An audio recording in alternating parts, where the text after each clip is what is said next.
And here we go. We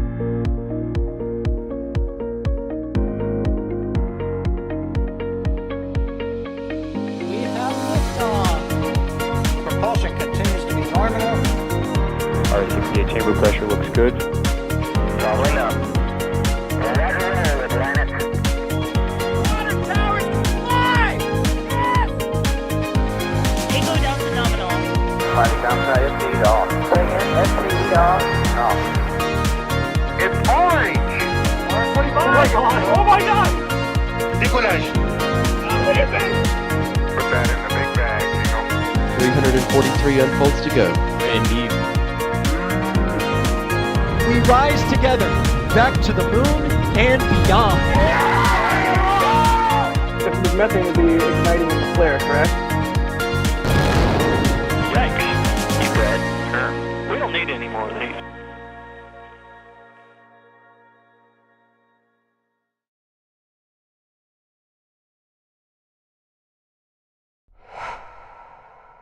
Good morning. You are taking a live look right now at Space Launch Complex 40 at the Cape Canaveral Space Force Station in Florida, where SpaceX is ready to launch the Starlink Group 12-12 mission. And this is not your ordinary Starlink.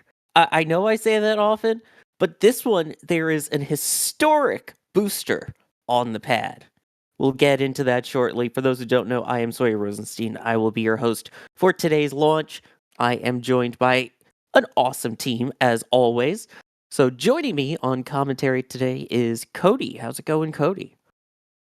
It's going good. This is a bit of a early morning launch for over here on the West Coast, but nonetheless, I'm excited to see this one go.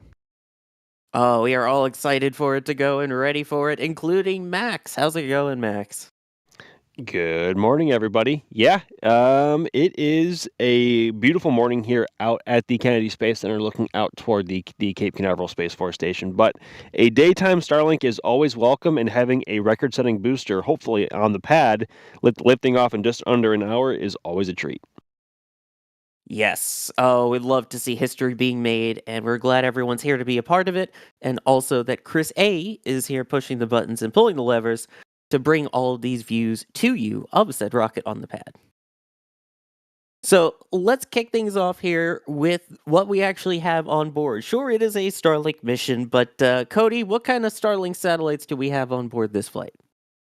Yeah, so this normally you'd see some Starlink V2s, but on this one we also have our direct to cell sats. So this has 13 direct to cell capable Starlink satellites, so it's able to directly send signals to a phone, which amazing.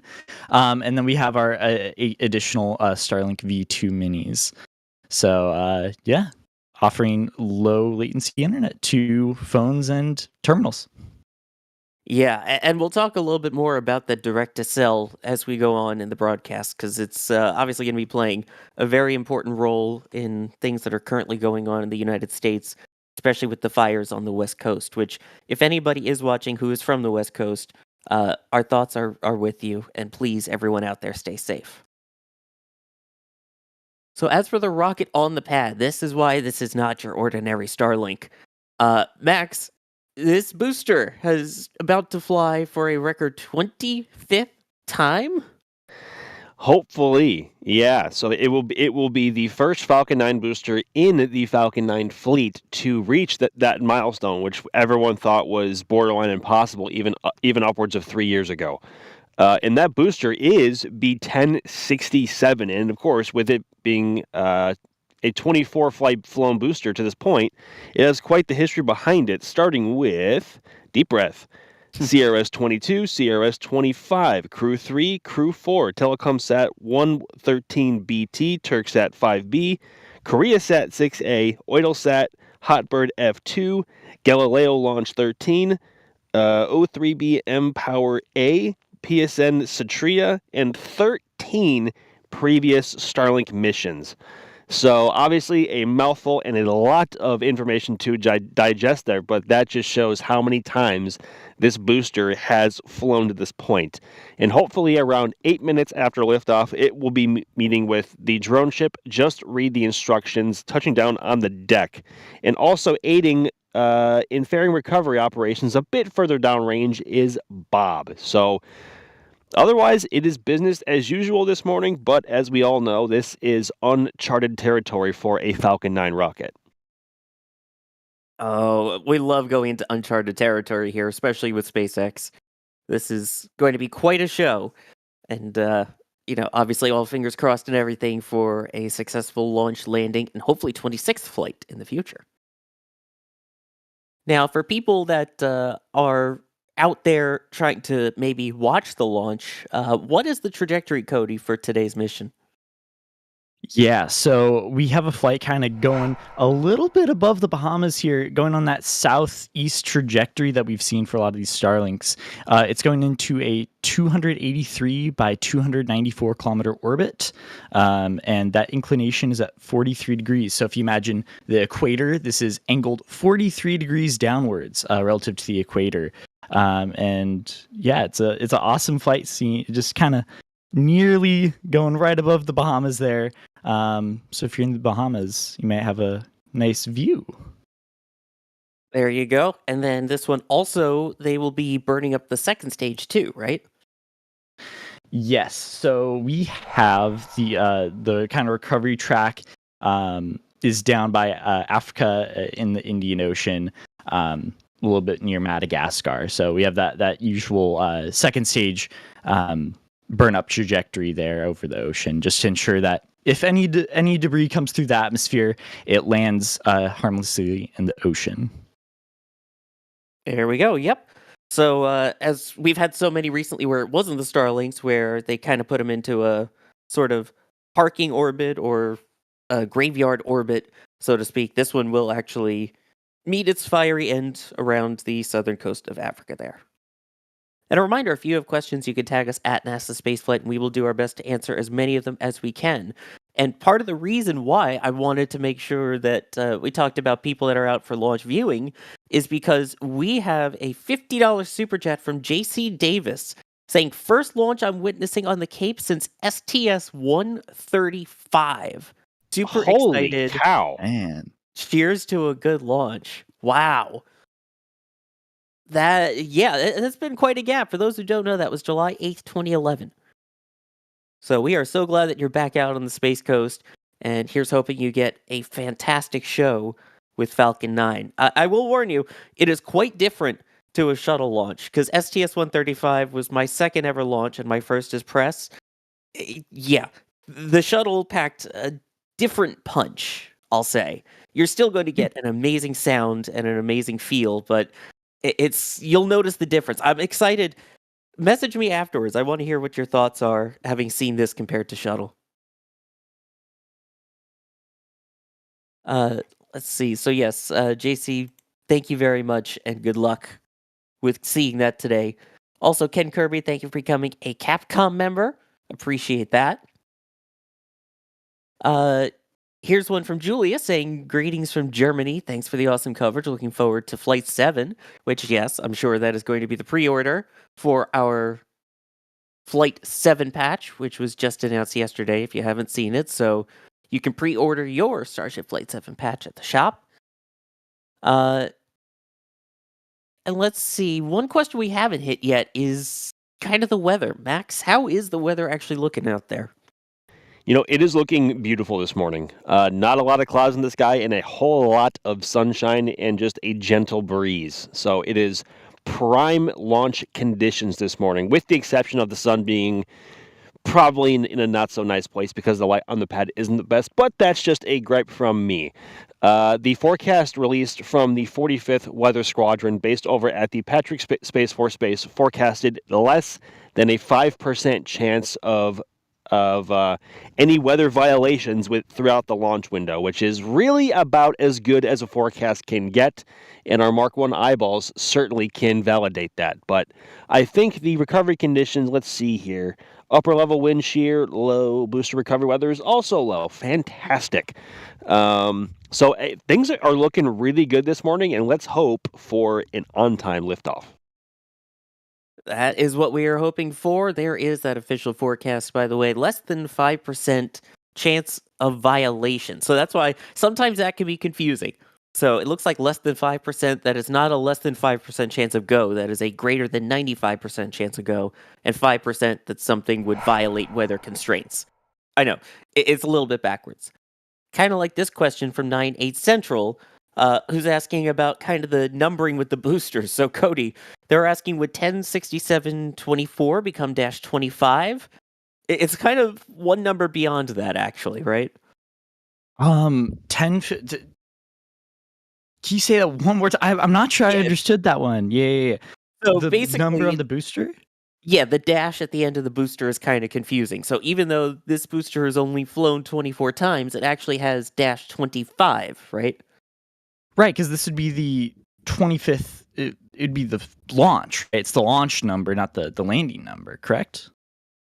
It's kind of confusing. So basically, once it lands is when they update the dash at the end of it.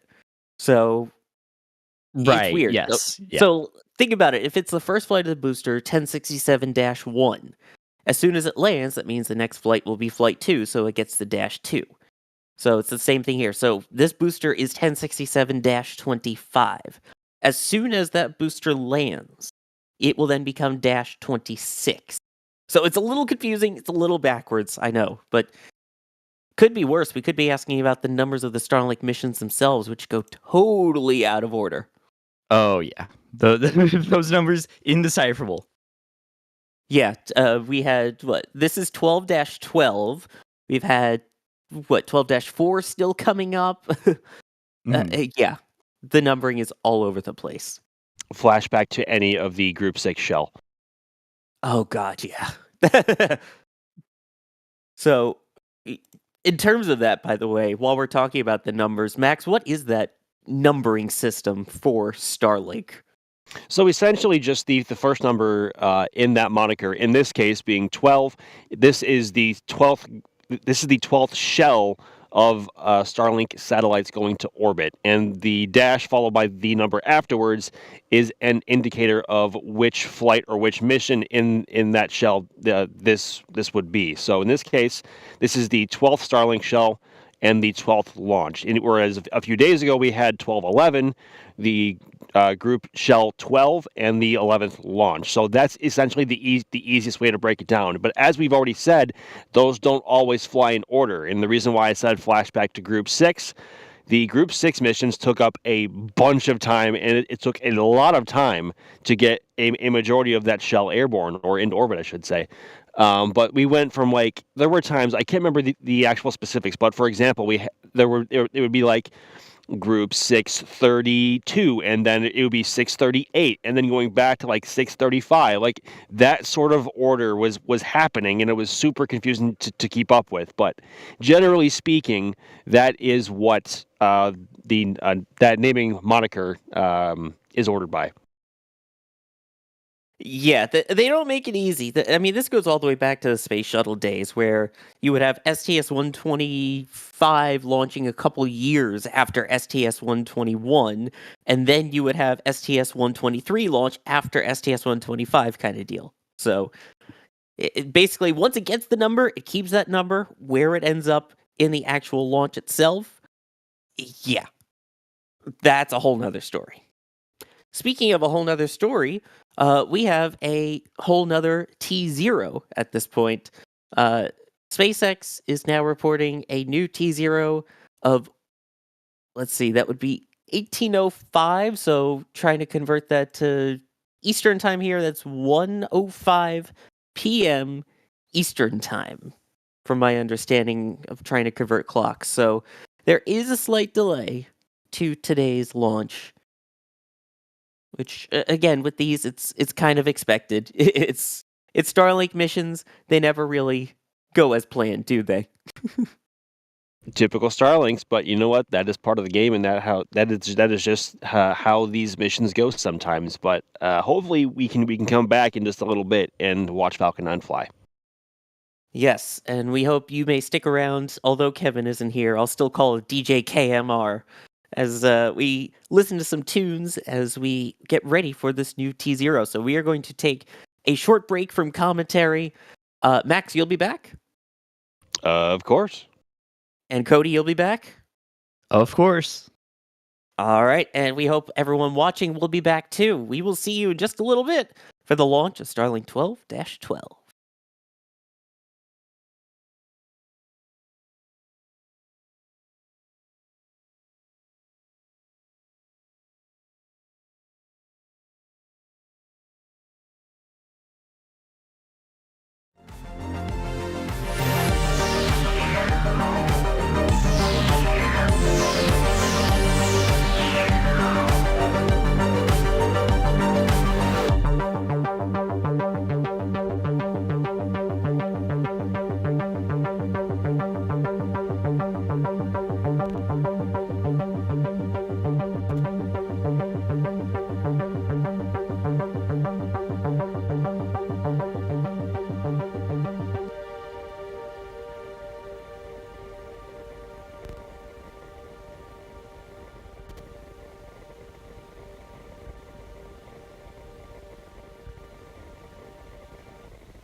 do not be surprised by the random voice coming out of your speakers. If you forgot you had this tab open, this is Sawyer Rosenstein with NASA Spaceflight. Just coming in here with a quick update for everybody.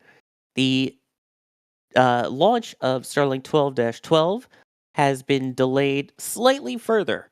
So there is a new T0 now of 2:11 p.m. Eastern Time, 14:11 Eastern. So that is in about 3 hours from now. We will, of course, be back at the T-minus 40-minute mark. And then just a warning that there will be 4 minutes left in the window at that point. The window today goes until 2:15 p.m. Eastern. If they do not go today, there is an additional opportunity starting at 10 a.m. tomorrow. But hopefully, we will see you all back about 40 minutes before the new T0, which again, new T0 is 2:11 p.m. Eastern Time. Now back to your tunes.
And there we go.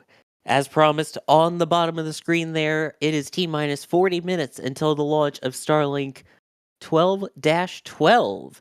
You are taking a live look right now at Space Launch Complex 40 at the Cape Canaveral Space Force Station in Florida, where we have that new T0 of 2:11 p.m. Eastern Time, so 39 and a half minutes away. For those who may have left this tab open or are just joining, I am Sawyer Rosenstein. I will be your host for the remainder of this countdown. I am joined indeed by an awesome team here, including Cody. How's it going, Cody? Going good. Well, I can't wait to see this kind of historic booster go off hopefully here in 40 minutes. Yes, not your ordinary Starlink, as I always like to say. There's always something fun with every Starlink mission, and this one involves the booster. But before we get to the booster, I want to make sure we also get to Max. How's it going, Max?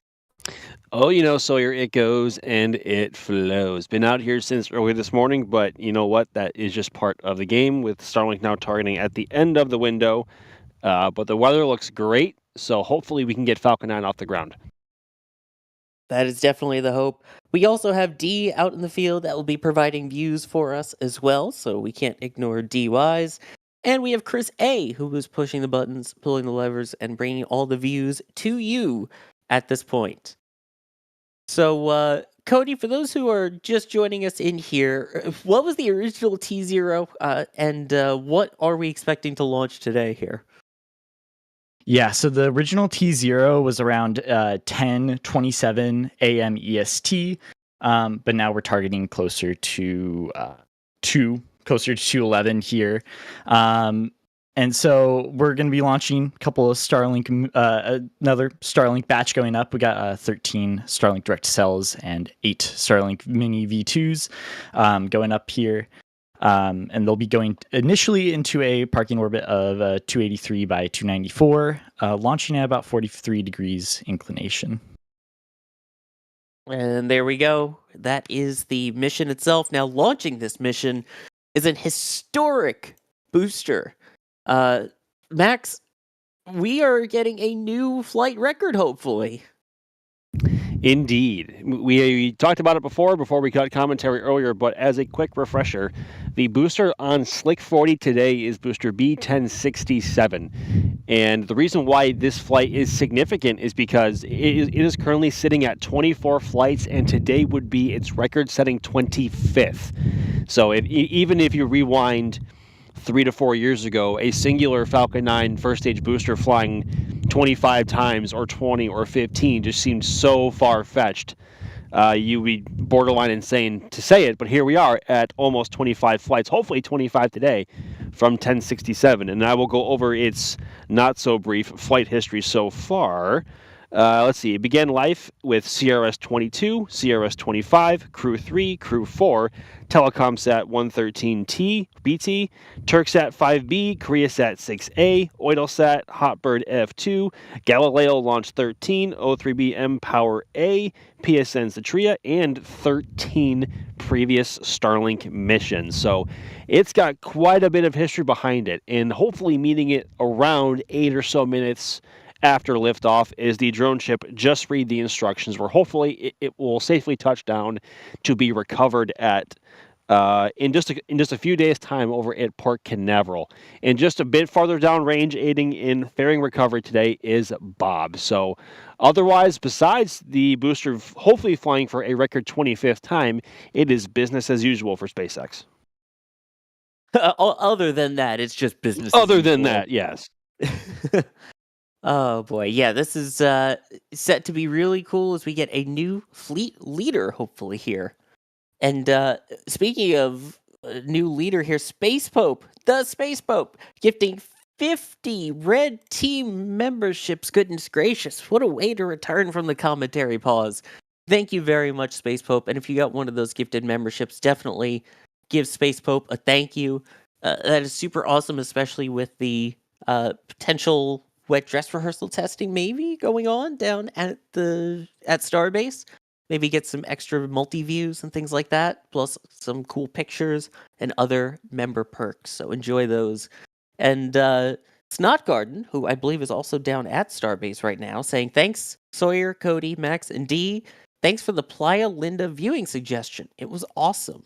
Well, I'm glad. And speaking of the Playa Linda viewing option, D, I believe that is where you are currently located, right? It sure is. It has been a while since I have been at Playa Linda for a launch, but I'm happy to be back here fighting the connectivity a little bit, definitely out here on the beach. But it is a different view and a different atmosphere out here, surrounded by people who are hanging out, just looking to watch a launch today, and a historic launch at that.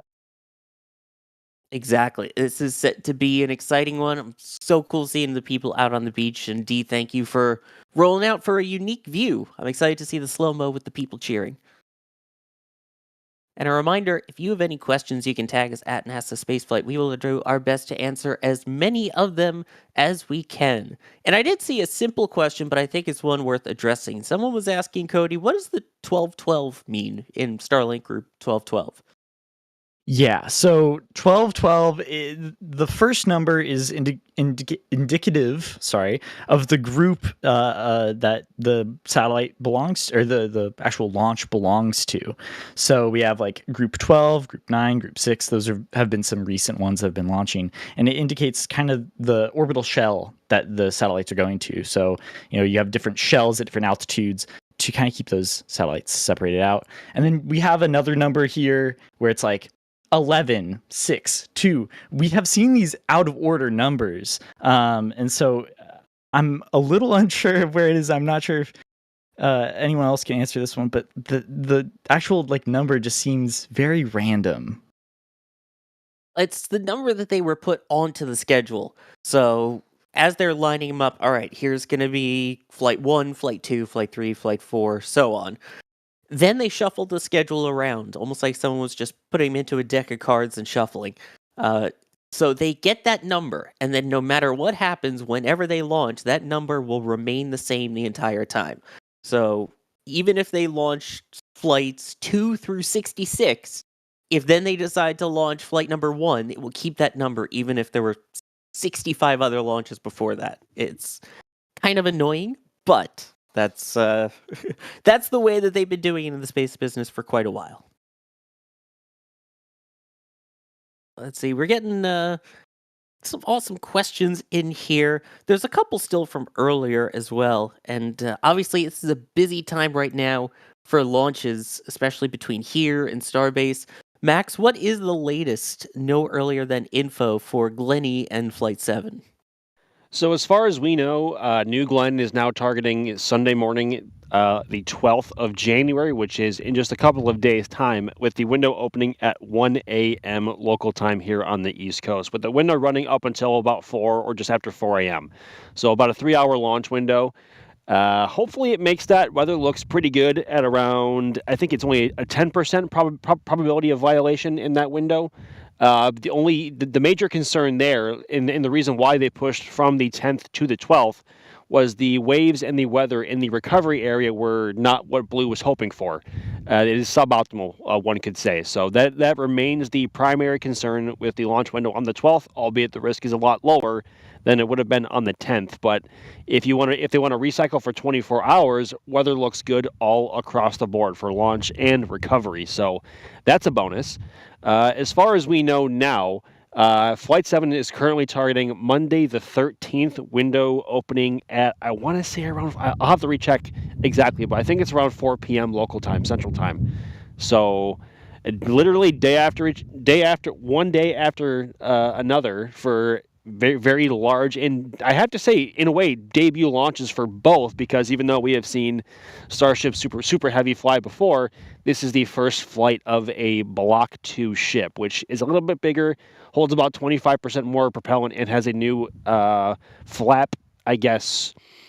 The nose of the ship is designed differently with its flaps, with them being smaller and located more toward the nose.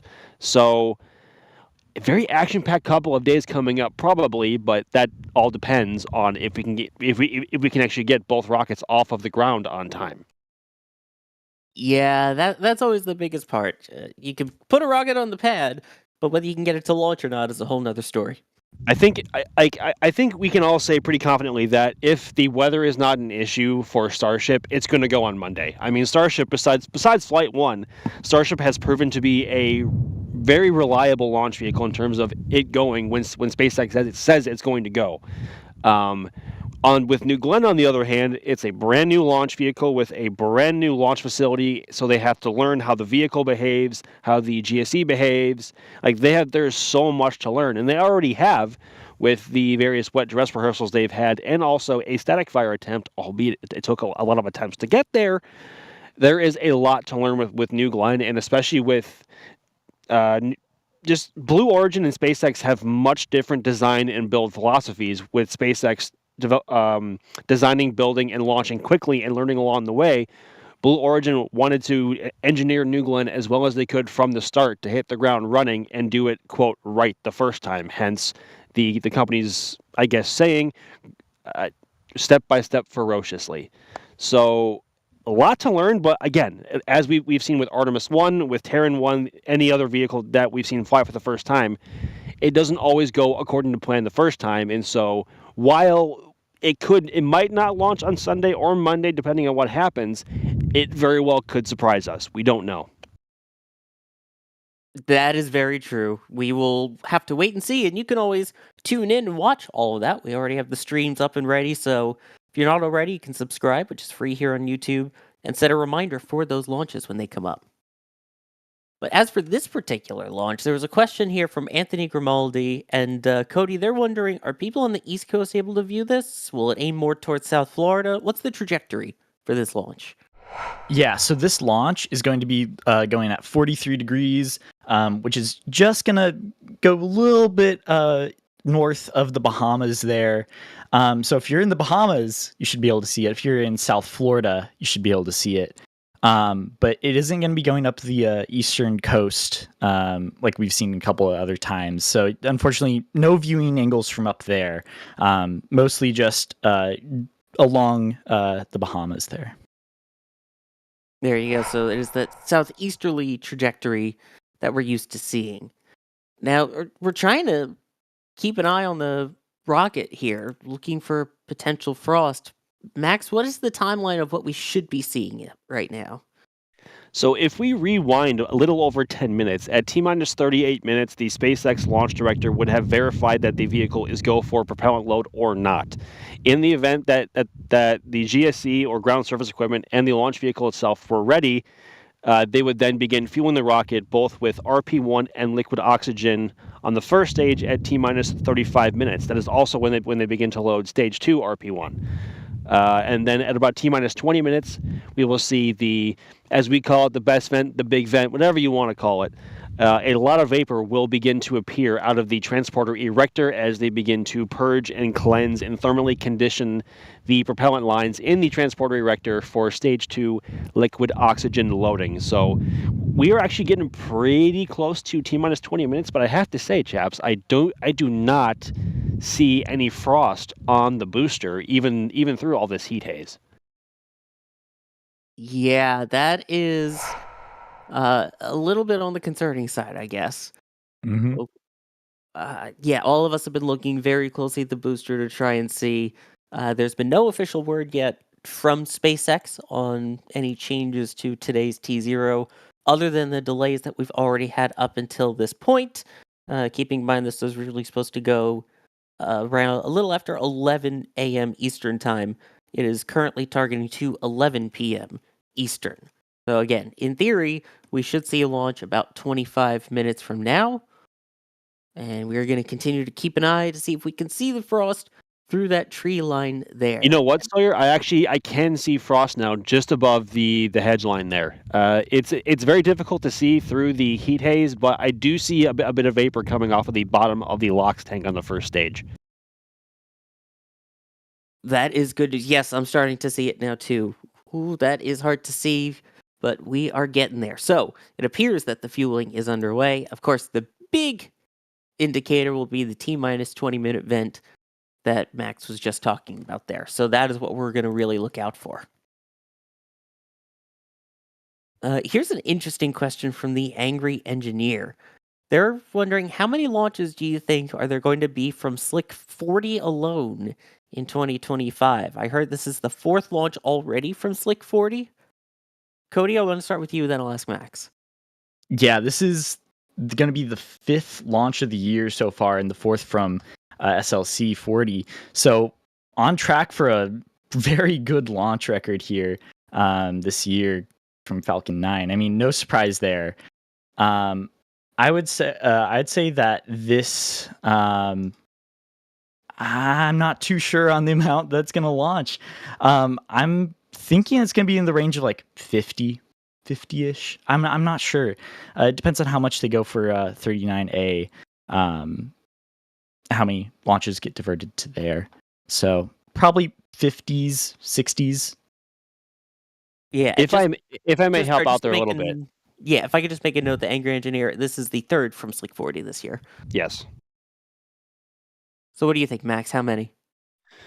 Oh boy. So we know that SpaceX's targeted range is going to be anywhere from 160 to 180 this year. So say some engineers, but let's see. So let's go best case scenario 180. So oh boy. So take out the factor from 39A and the Slick 4 East at Vandenberg. I want to say it'll be upwards of 70 to 80 times perhaps. I mean, Slick 40 is the busiest launch complex in the world. And we have seen them turn around the launch pad in under 3 days at times. So we know that they can do it so long as the launch hardware is ready and there. I could say I think it'll be in the range of more realistically 60 to 70. But we could see up to 80 flights from Slick 40 this year. I guess we'll have to stick around and find out and come back to that point in December. Yeah. Again, as Alex pointed out, 62 was the exact number for last year from 40. I think we're going to probably have to see close to 70 or 75 if they want to hit the cadence that they're talking about for number of launches this year of over 150.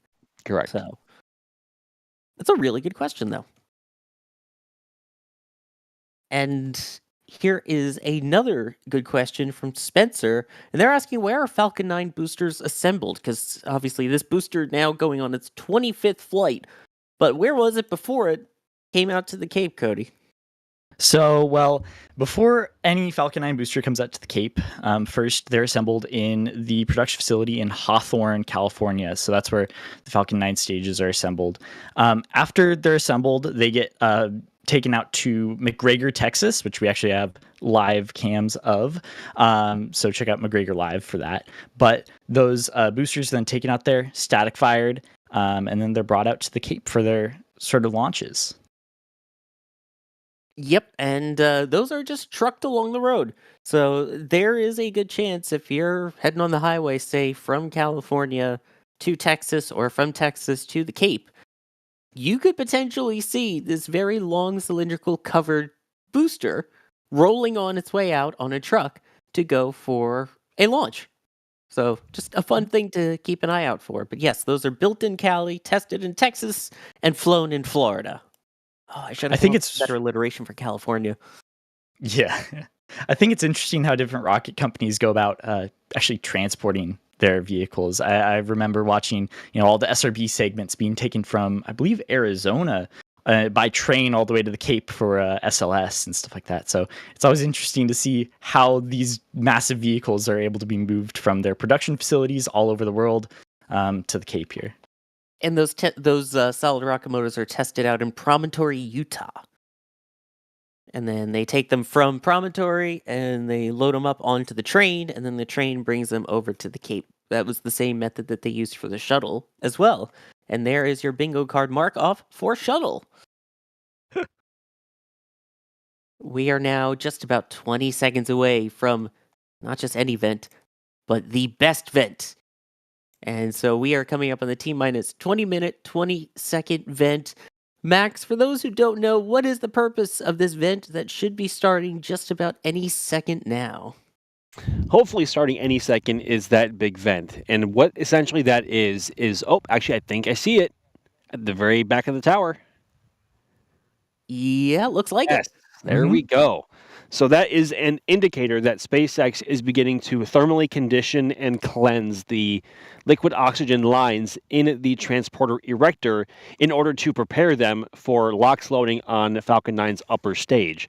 And the reason why you want to do that is because the last thing you want to do is flow any cryogenic fluid through any plumbing that is not at or near the temperature of the fluid that is flowing through it, because the fluid being so cold and the plumbing being, I guess, very, very warm by comparison to the crowd temperatures of the fluid itself, could result in flash steaming or flash gassing, which means a rapid expansion of gas and pressure inside the lines, which could result in cracking or otherwise worse outcomes for any plumbing or infrastructure inside of the transporter erector or any ground service equipment that hold cryogenic propellants. So that is what they want to do, and this will wrap up at about T-minus 16 minutes and 30 seconds or so. And once this vent stops, that is an indicator that LOX load on the upper stage of Falcon 9 has begun. And today,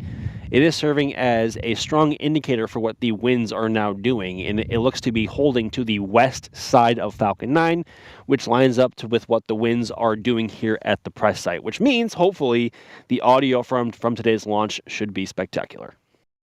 That is what we like to hear. And of course, the big thing also is hopefully being able to see it just as well. D, what's the weather looking like over on the beach there? The weather out here is really nice. It is a gorgeous temperature. There are some clouds passing through, but it is just an absolutely gorgeous day for a launch. And for a day in January, I must say, it is a pretty packed beach here. Yes, very strange for a Friday in Florida, but there it is. You could see that was the weather forecast there. And you see the people on the left, and of course the rocket on your right, which is Falcon 9 at Space Launch Complex 40 at the Cape Canaveral Space Force Station in Florida, where it is fueling as we speak and about 17 minutes and 45 seconds away from a scheduled launch, carrying more Starlink satellites, including 8 regular V2 minis, and 13 of which are included with a direct to cell capability. And I do want to also really quickly here thank some people for support. Got a bunch of stuff coming in from the shop. Keep up the great work, says Earl. Thank you very much. And then we also have David saying Flight 7, let's go. Which, in case you're unaware, the Flight 7 patch pre-order for Starship is now available at shop.nasaspaceflight.com. So if you haven't seen it yet, there it is. It is absolutely stunning. Pauline doing an amazing job again. So if you haven't, you can check that out. Lalo also coming in here with the $10 super chat saying, love watching this channel. You guys are awesome. Thoughts and prayers for victims of the LA fires. Yes, of course, we want to make sure that everyone out there is safe. If you are out in California, please be safe. That is the most important thing. And of course, we're sending all of our thoughts your way that hopefully they can get this under control and things will improve. Now, what's interesting also is that today's launch plays a role in what's going on out in LA. So as much as it seems like, well, why are we focusing on space stuff when things are burning here on Earth? Well, Starlink is said to play an important role in terms of the current efforts for containing the fire and recovery. They actually tweeted out that they will be delivering to the firefighters and ground crews and things out there free kits for Starlink. So that's 1 month of free services to those impacted by the wildfires, as well as anyone looking to support response and recovery efforts. And in addition to that, with these being direct to cell satellites, also super important to note is that the Starlink team and T-Mobile have enabled basic texting through the direct to cell satellite. So you can text loved ones 911 and receive emergency alerts. So major shout out to SpaceX and Starlink for doing that for the people out there. Now for this launch, for those just joining, this one will be going on a southeasterly trajectory. So in Florida, you should have a good chance to see it, especially towards the southeast part. But Jamie wants to know, Cody, what goes into SpaceX determining the trajectory? So why is this one going southeast? Yeah, so the whole trajectory around these launches is determined by, well, the payload, right? We have Starlink satellites that need to get into a specific orbit. And the reasoning for certain inclinations, such as 43 degrees, is that helps with sort of the mid-latitude range of coverage for these Starlink satellites. So they go into certain latitudes, orbital inclinations, depending on their mission or what coverage they need. And then also they need to line up with all the other satellites in the constellation, right? So you have this sort of trajectory here to get these satellites into their rough parking orbit, and then they're able to, on their own, get into their sort of final orbit there. So again, all depends on kind of the payload, and that's kind of what determines where they need to go. Exactly. And like you said, this is into the 12th shell, so to speak. That's the first number 12. So it's going into the same basic inclination and orbit as the other ones that start Starlink 12 dash. Yes, correct. Yeah. So all the other missions, which I believe it's a little out of order with how they've launched these. So there's 12-11, 12-6, 12-2, 12-5, 12-1. So we've seen a lot of these launch before this 12-12 mission. So it should go into a very similar orbit to those. Exactly. And as you also mentioned there, they will then boost themselves up into their final orbit when they are done. They have these cool little thrusters on the back of them called Hall effect thrusters, which ionizes stuff. It's absolutely fantastic. I would try and come up with an explanation of what gas is actually used for when they move them, but all the good explanations are gone because it's argon thrusters. Ion engines look like magic. Oh, jeez, Sawyer. Oh, my goodness. Hey, this stream has been live for 3 hours and we haven't had a pun yet. I had to come up with something. I thought for sure like you were being serious about an explanation. I'm like, oh, Sawyer, don't sell yourself short. And then you said argon, and I'm like, oh no, dude. Is it bad? I didn't notice. I'm sorry, Sawyer. I'm sorry, Sawyer. He sold it very well in the beginning. Like he had us in the first half. I'm not gonna lie. I tried. I tried to play that one off as smooth, even though that one was cooking in my head for a little while. So yeah. Anyway, it seems like I see all the pun tokens. Like how chat going pretty good there too. So I'll take it. And the other thing that we will take, hopefully, is a launch about 12 minutes from now. So we are getting deep into this countdown, Max. What still has to happen left before launch? Max? Forgot to hit the button to push talk.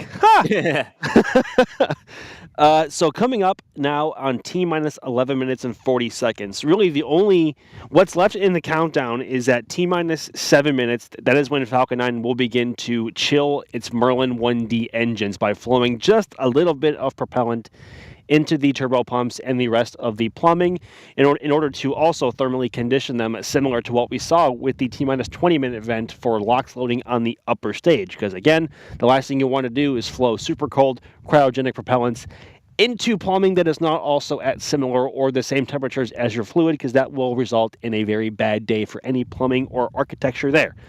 So following engine chill, the command for the flight computer to give go for launch is at T-minus 1 minute, and that is when we hear the famous call out, Falcon 9 is in startup. So not a ton left to do at this point other than just to see, hopefully Falcon 9 light its engines at T-minus 3 seconds and then begin to ascend from Slick 40. There we go. All of that coming up in very short order here. About 10 minutes to go. This is always getting into the exciting part of the count here. Let's see if we have any more questions that you tag at NASA Spaceflight. We'll answer a couple more of them as we get deeper into the countdown here. And Johan asking, with the Direct to Cell, do you need to install anything on your phone to use it, like an app? I believe that it's just partnered up with the way that T-Mobile has their network, that it just connects. I don't know if you've heard any different, Cody. No, I from what I know, that somehow they're able to actually just send the signal directly to a phone without modification, which is an amazing capability they're able to get with these satellites. Normally, you've had like satellite phones and stuff like that, where you need a specialized piece of kit. But now with these direct to cell capable satellites, you're just able to get a cell signal from the satellite. It's amazing. Yeah, it just uses normal LTE. So if your phone has LTE capability, then it's essentially capable of talking to a satellite to be used, at least to start, for SMS and texting, and eventually for phone calls. Captain Q saying, I see Starship is playing around with actively cooled tiles again. Pretty cool, right? Oh, no. That's just low hanging fruit. Oh my goodness. Pun intended, let's go B1067. I appreciate it, Captain Q. Thank you very much for the super chat with that. And speaking of which, for those just joining as well, this is a historic booster.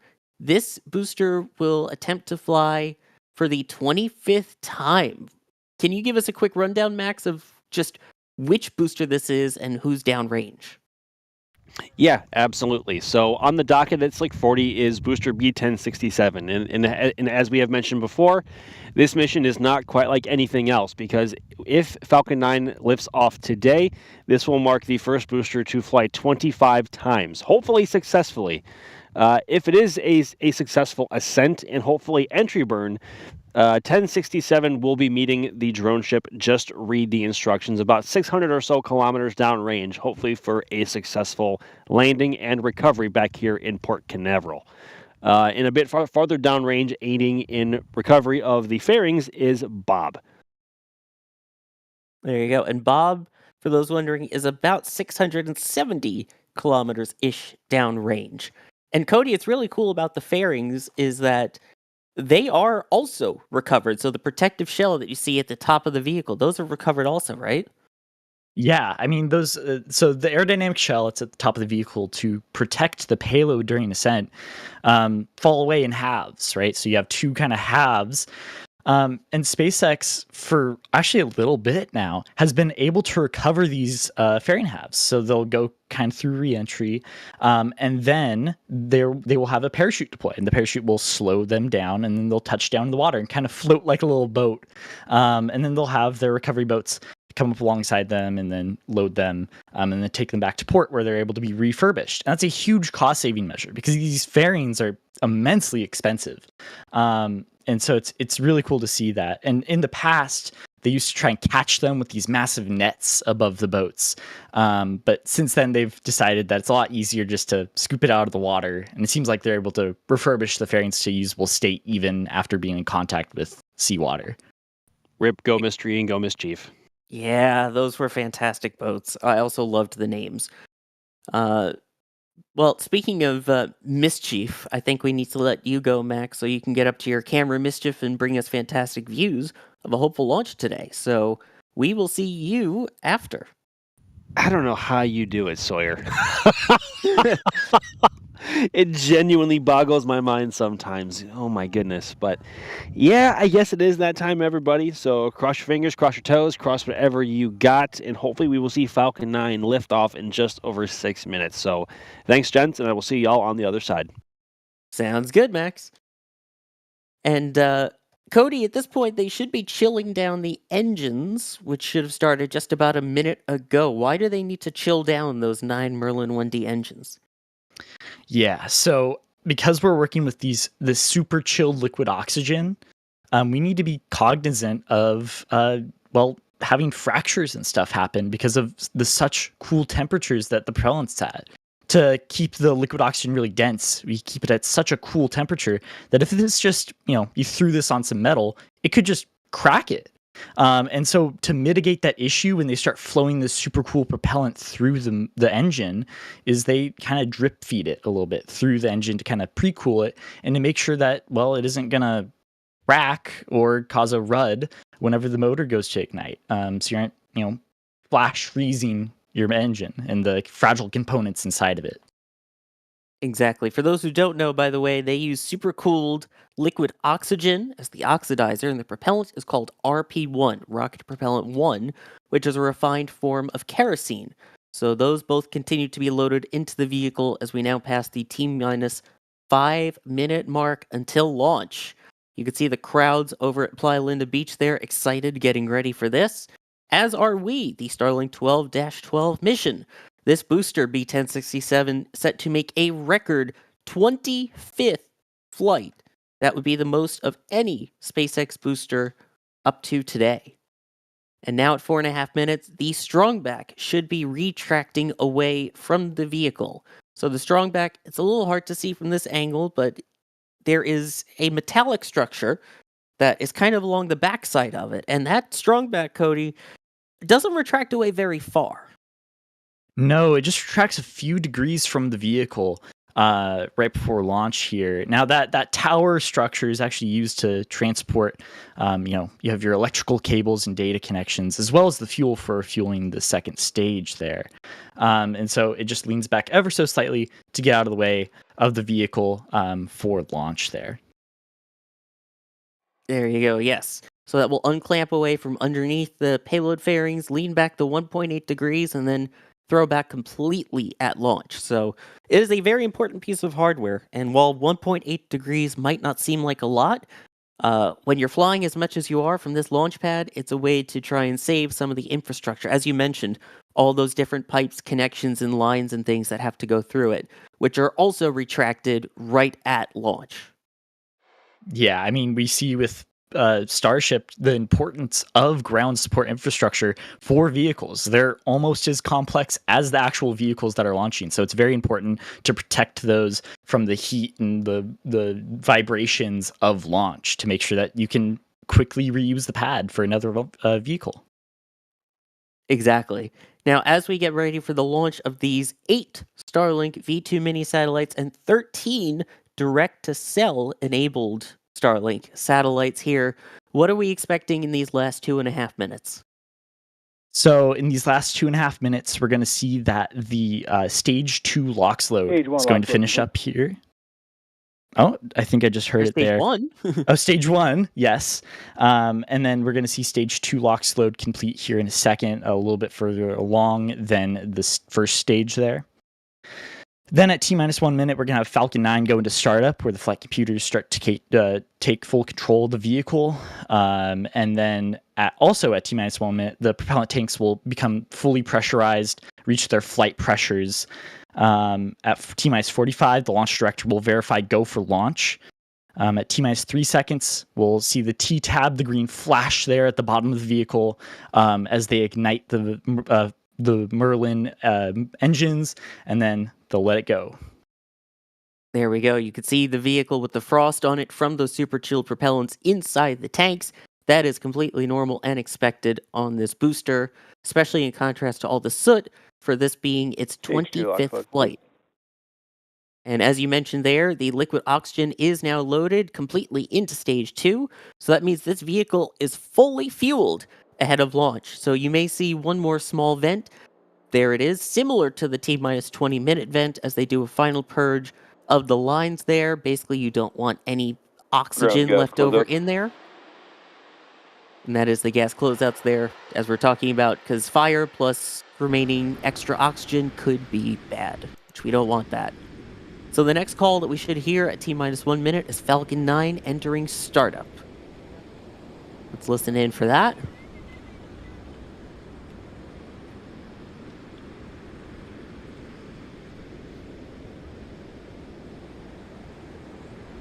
Falcon 9 Should hear is that started. any second. There we go. Falcon 9 is in startup. That means the tanks are now being pressurized to their final flight levels, and the computer now has onboard control of the countdown. So next that we should be listening for is the go for launch from the launch director. There we go. We are go for launch. We are now about 30 seconds away from liftoff of Falcon 9 and this booster's 25th flight. We will, of course, stop talking once it launches. Just beware we're a couple miles away, so the sound may take a couple of seconds to actually get to our microphones. We're now just about 10 seconds away from launch. So keep an eye out for the exhaust from the base of the rocket as we get engine ignition, hopefully. There is ignition and liftoff of Starlink 12-12 as a booster sets a brand new record, 25 flights.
That cloud is a perfectly wrong time, and it's moving in the direction with the rocket.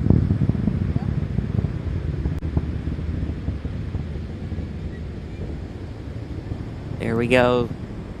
Everything looking great. Seeing the pressure cone, the vapor cone there, passing through max Q, maximum aerodynamic pressure on the vehicle. So now we have about 45 more seconds until the next major events. You could see there as we get to the thinner parts of the atmosphere, that plume expanding. Cody, what can we expect next? So next up, we're going to see a quick succession of events here where, our first stage is going to be out of fuel. So we're going to switch over to our second stage here where the first and second stage will separate. And then we'll have our first stage. Well, first, our first stage is going to cut off its engine. We'll then separate the first and second stage, and the second engine will start up for that burn. And then shortly after that, fairing deployment will occur. So that looks like Miko, main engine cutoff. Those 9 Merlin engines shutting down. Next up, as you mentioned, will be the stage separation. So let's see that from SpaceX's cameras here. And there's SEP. And now on the right side, keep an eye on that engine there. That is the Merlin vacuum engine. And that engine is igniting. That is what we want to see. So that is known as SES-1, second engine start 1. So called because there will be another burn later into flight. But this is the main one to get it into that initial orbit. You can see the grid fins deploying on the first stage. Those will help the vehicle steer once it gets into the thicker parts of the atmosphere. And on the right there, those fairings should jettison any second. And there we go. That looks like a good separation of the payload fairings. As mentioned earlier, those will splash down into the ocean and be recovered. So far, Cody, everything looks pretty good, huh? Oh yeah, beautiful to see the Earth there below with all the spotted clouds. I love seeing the grid fin deployment. I just love how almost chaotic it is during stage separation. Lots of stuff happening with beautiful views of the Earth down below. It's really a great contrast to it, that's for sure. And of course, we have a normal-sized second stage Merlin vacuum engine. We like to joke about that versus a Stubby engine, which is a different type of engine build that they used, which uses less material to create, but to be able to make them faster, but does have less performance. For these Starlinks, they need all that performance, right? Yeah. So they're going to go with the longer nozzle, which contains the gases a little bit more in the vacuum of space. So you'll notice that vacuum engines actually have a much larger nozzle than sea level engines because at sea level, there's all that pressure, but out in space, there's not that pressure. So you need to make sure that's expanding well. So yeah, For more efficiency, they have that longer nozzle there. And now, as we come up on just about 5 minutes into flight, everything looking good so far. Again, you can see the little puffs on the left side of your screen. Those are the cold gas jet thrusters. Basically, little maneuvering thrusters that are just helping to keep this booster on its path. And a reminder, Cody, which drone ship are we landing on today? I believe it is just read the instructions. Let me pull up the fact sheet just to make sure here. You're right. Yes, it is just read the instructions.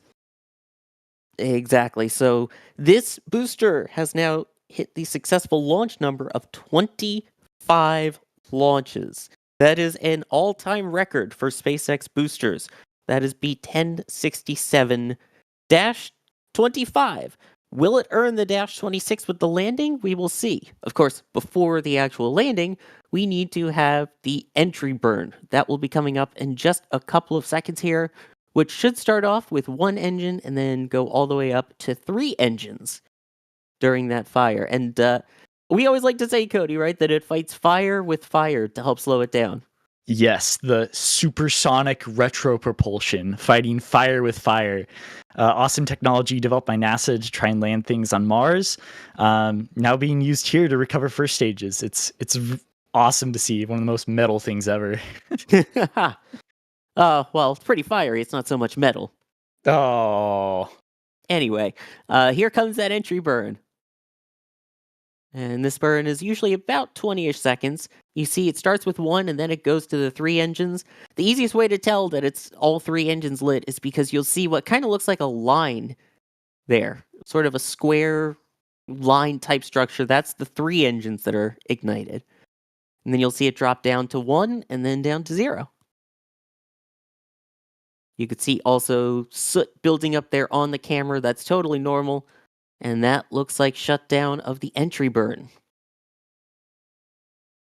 So far, so good.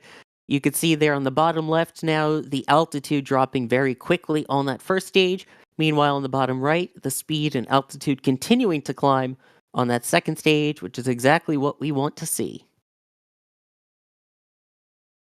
So for the Starlink missions, we have the landing of the first stage first, followed shortly thereafter by SECO, which is second engine cutoff, when they turn off that Merlin vacuum engine that you see on the right side of your screen. In the meantime, keep an eye on the left. You will start to see those grid fins activate. You'll see 1 more engine burn, and then hopefully landing on just read the instructions, which would mark 25 landings for this booster. So that will be coming up very shortly here. See if we can start to see the drone ship even showing up in the feed there. Definitely see everything starting to shake. That's normal. Just 2 kilometers off the deck.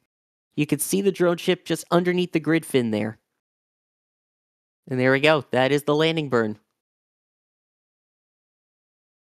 There is just read the instructions below it.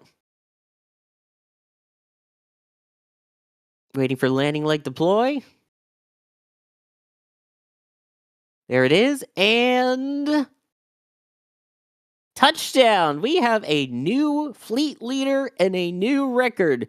Booster 1067 launching and landing 25 times. Congratulations, B1067-26. Holy smokes, it did it. It's incredible that they're able to reuse boosters just that many times. It boggles my mind. Wow, yeah, that's coming up to space shuttle numbers here in terms of number of reflights. Unbelievable. And there is SECO 1 second engine cutoff. That is shutdown of the Merlin vacuum engine. Wow. Max, how was that from your perspective? I mean, it's tough to ask for any better viewing conditions than what we had today. It was absolutely stunning. I hope you guys noticed in the shot, but a bird, I think it was a crane, like picked the exact perfect time to fly right through frame as Falcon 9 was ascending. Like it could not have worked out any better for timing. But normally these flights don't look any different from the outside, whether it's flown twice or 25 times, unless something goes wrong, unfortunately, which thankfully none has today, at least from what we can see. But beautiful as always, and we're always happy to see Falcon 9 fly. Absolutely. And how was the sound on this one for you? I knew you were going to ask me, but I was going to refrain from comment, especially after the bereavement of comments from the last stream. But crisp as always. I mean, you really can tell a difference. I think Slick 40 from where we are is about 4.5 miles away, and from 39A from where we normally have cameras, that's around a little under 3.5. And then just in that 1 mile difference, you actually can tell a massive difference. Falcon 9 launches from Pad A are a lot stronger and a lot more sharp in the way that their sound hits you, whereas from Slick 40, the sound, it's still incredibly strong, but it's not as sharp. I guess it sounds more muffled, of course, because that sound has a lot more atmosphere to travel through. So, but it never gets old. Sorry, like cliche saying, it never gets old.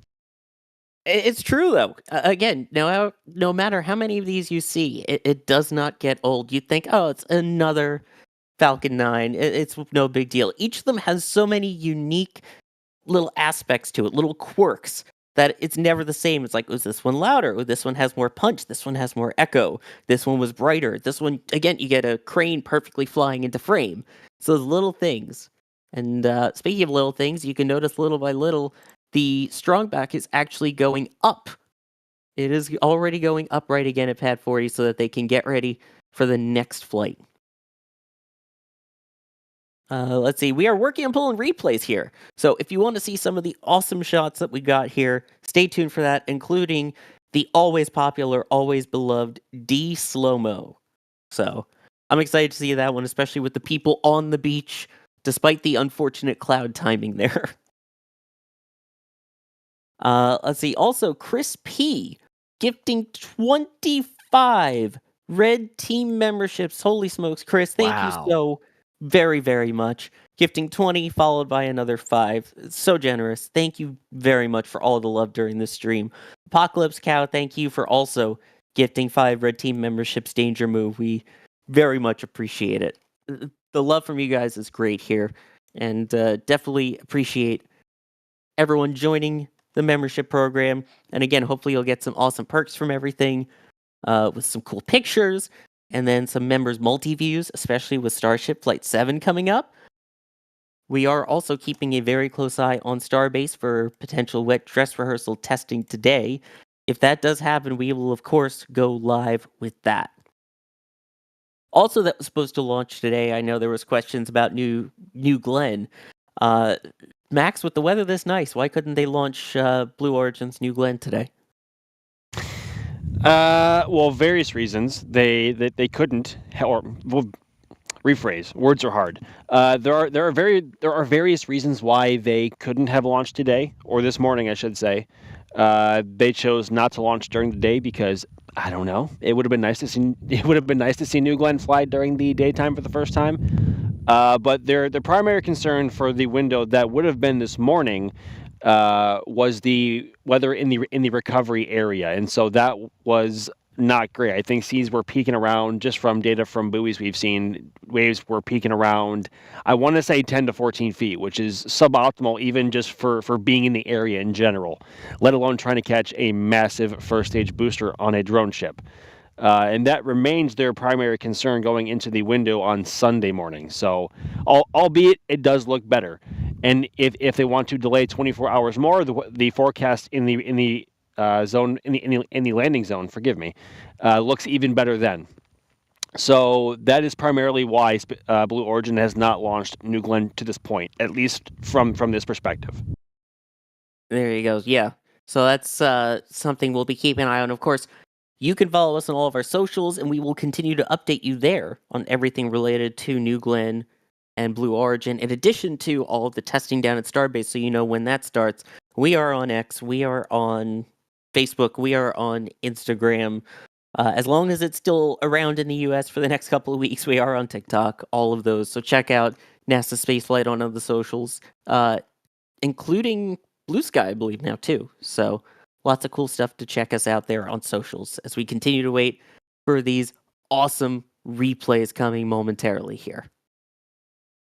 In the meantime, we can continue to answer a couple more questions. I also just need to point out Keith Tegg, who said that was the coolest Falcon 9 yet because it has been chilled more times than any other Falcon 9. Wow. Oh no! Wow. What do you How mean? many That's pretty good.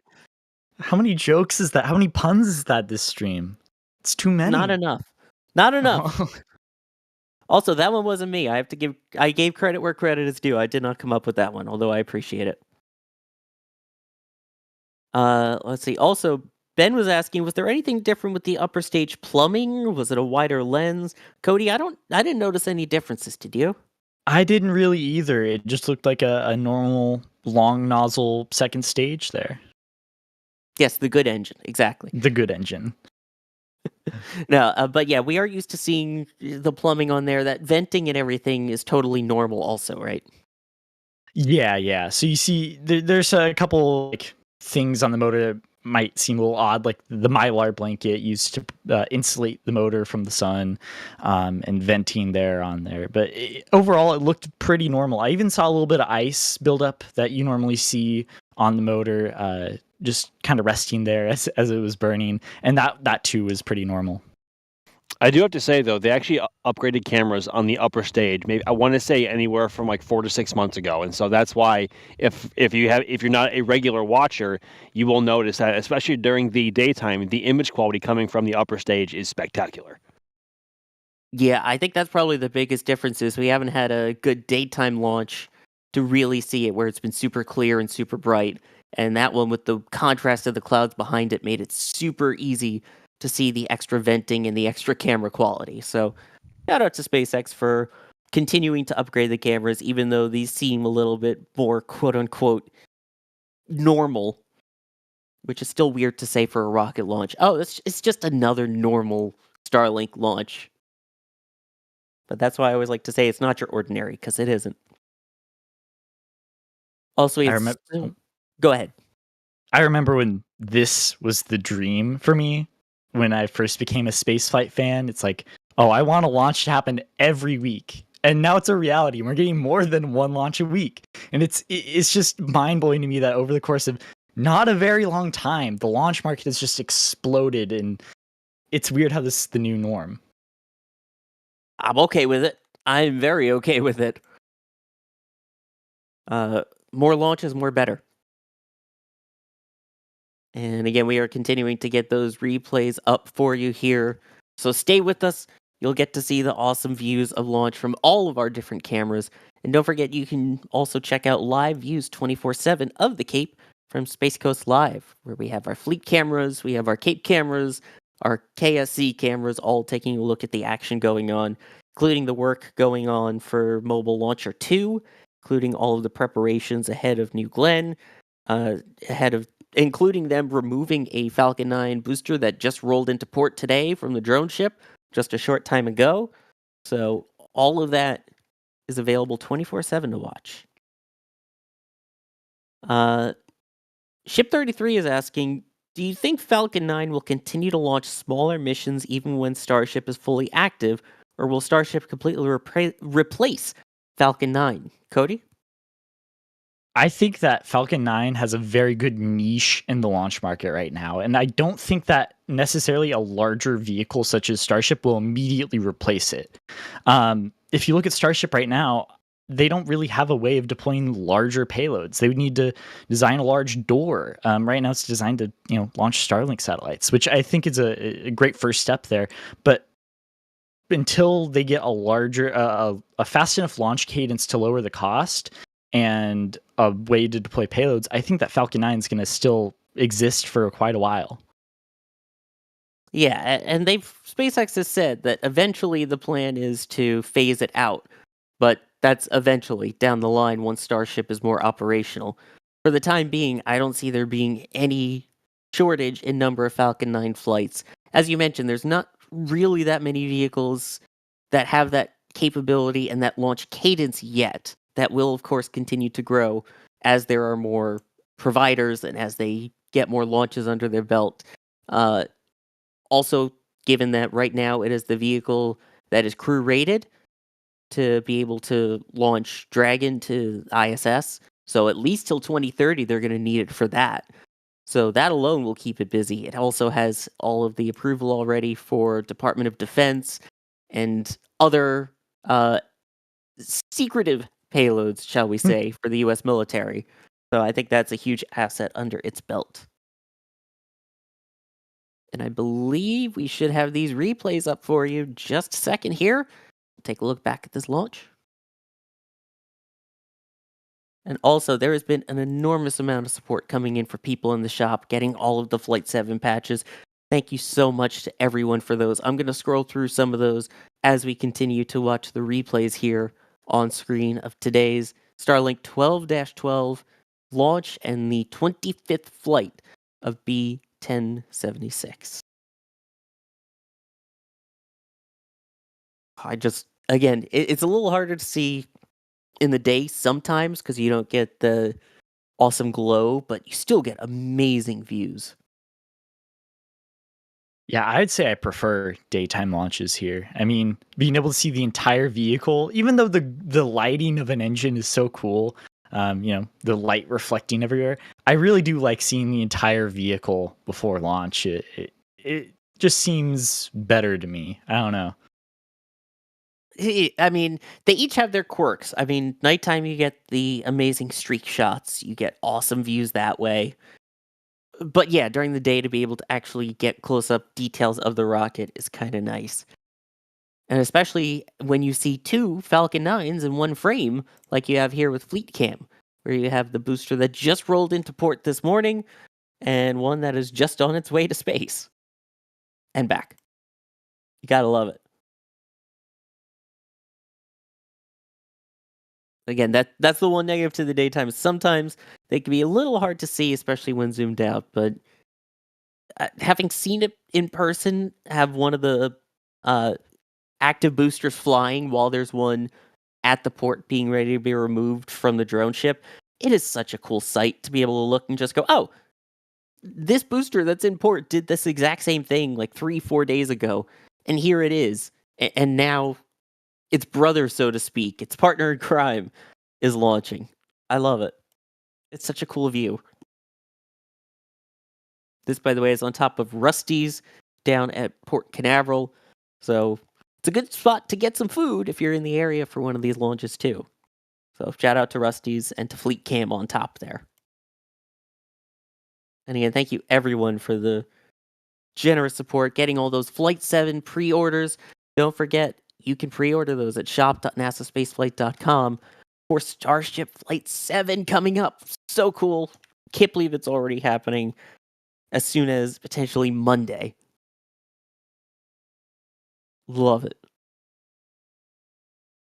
And there we go. You can see more of the tracking there. That appears to be our robotic tracker going on that one.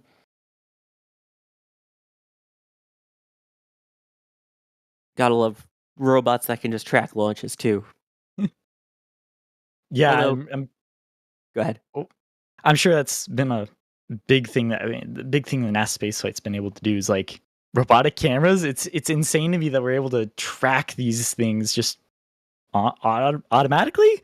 What's even more amazing is people that are able to track it using just a touchpad on their laptop, like Gage has done in the past. And it turns out this is indeed one of our robotic cameras, however, controlled by Gage, who is an awesome team member here at NSF and does a lot with the cameras over on Space Coast Live.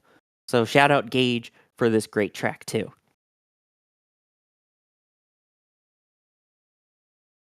Always just really cool.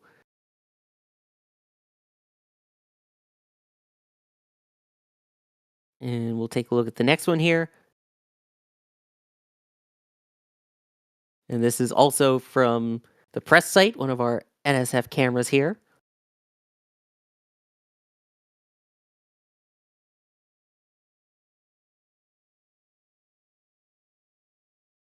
And again, the cloud timing there, a little rough for parts of it.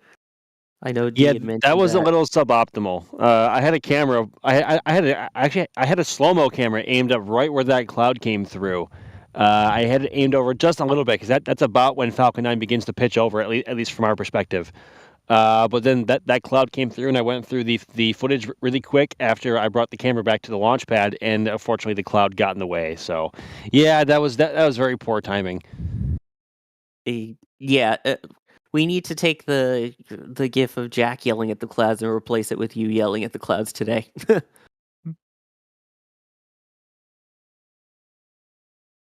The old man yells at clouds. Happens all the time. And this is the replay from Max's track. Let's go ahead and listen in. This one will have the launch audio from the press site. So we should get an even better rumble than we had during the broadcast too. So let's watch and listen in on this one. Watch out for that bird. Bird. Yes, there it is. And now crank up the volume.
Lovely.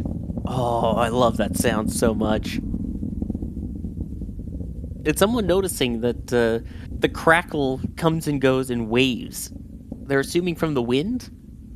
I mean that's also what I was saying earlier about the sound coming from 40 being different than say 39A, just because it sounds a bit more muffled given the longer distance between where we are and where Slick 40 is by comparison. Otherwise, but yeah, usually it also depends on what the atmosphere is doing as well. Say if it's more humid or less humid, the sound carries differently. Same if there's high level clouds, low level clouds. There are so many factors, but today that's about normal for what we get most of the time. Which still isn't pretty. It's still not bad at all. No, not at all. Gotta love it. And again, great job on the track. It's always fun tracking during the day.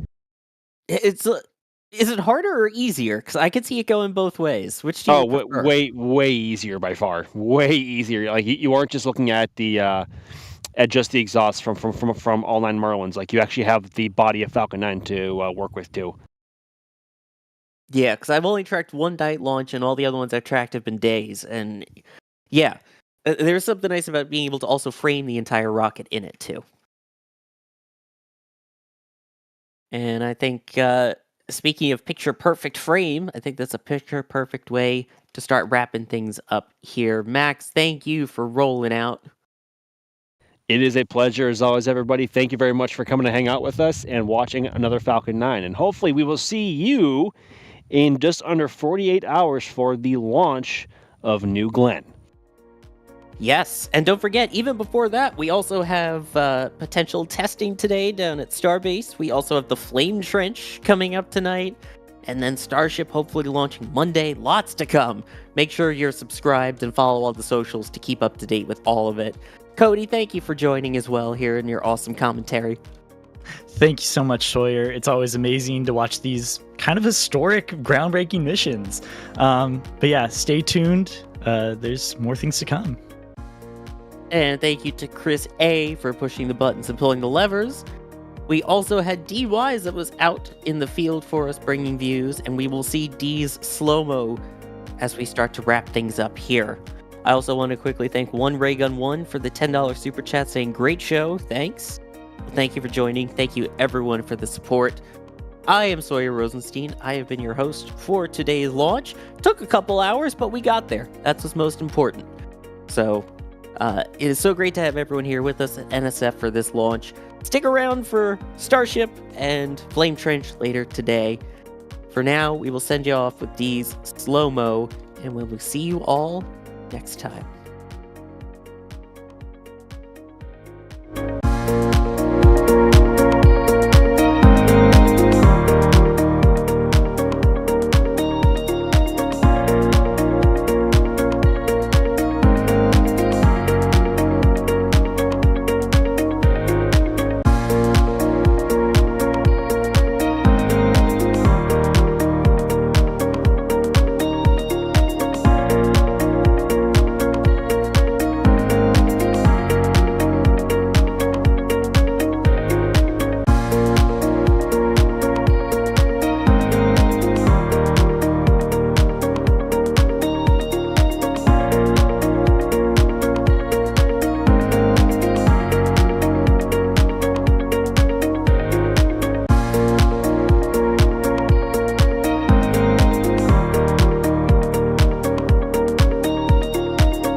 And here we go.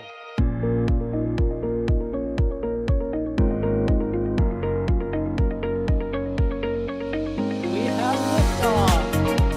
Propulsion continues to be normal. RCPA chamber pressure looks good. Following up. Roger, with planet. Water towers fly! Yes! Tango down to nominal. Flight downside ST off. Say again, ST off. Off. It's orange! Orange 45! Oh my god! Oh my god! Decollage! Put that in the big bag, 343 unfolds to go. Indeed. We rise together back to the moon and beyond. This methane will be igniting in the flare, correct? Yikes. You dead? Sure. We don't need any more of these.